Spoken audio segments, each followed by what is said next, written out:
বাংলাদেশের দুই নারী প্রধানমন্ত্রী, একজনকে বলা হয় আপোষহীন নেত্রী, আর অন্যজনের সঙ্গে যত রকম খারাপ কথা যুক্ত করা যায় সেটাই করা হয়।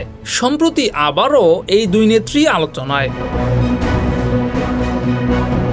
সাবেক প্রধানমন্ত্রী এবং বিএনপি নেত্রী বেগম খালেদা জিয়া সম্প্রতি না ফেরার দেশে পাড়ি জমিয়েছেন। তিনি মারা গেছেন। তার জানাজায় প্রায় 25 থেকে 30 লাখ মানুষ হয়েছে বলে ধারণা করা হচ্ছে। আর তাতেই উঠে এসেছে আরেক সাবেক প্রধানমন্ত্রী শেখ হাসিনার নামটিও।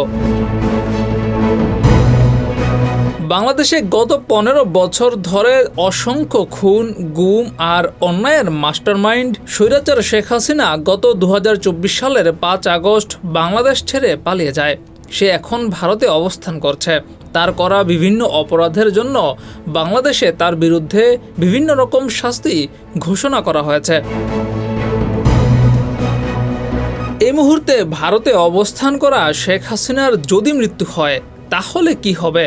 জীবদ্দশায় তার বাংলাদেশে আসার সম্ভাবনা একেবারেই কম। কিন্তু যদি মারা যায় তাহলে কি হবে? যদি সে ভারতে মারা যায় তাহলে কি তার মৃতদেহ বাংলাদেশে আনা হবে? যদি আনা না হয় তাহলে কি ভারতেই তার জানাজা হবে?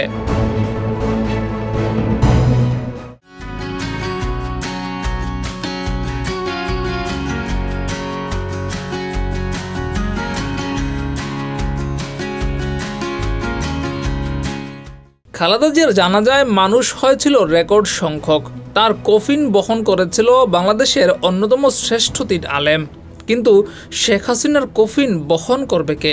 হিন্দু অধ্যুষিত ভারতে হাসিনার মৃত্যু হলে আদৌ কি কবর হবে নাকি চিতা?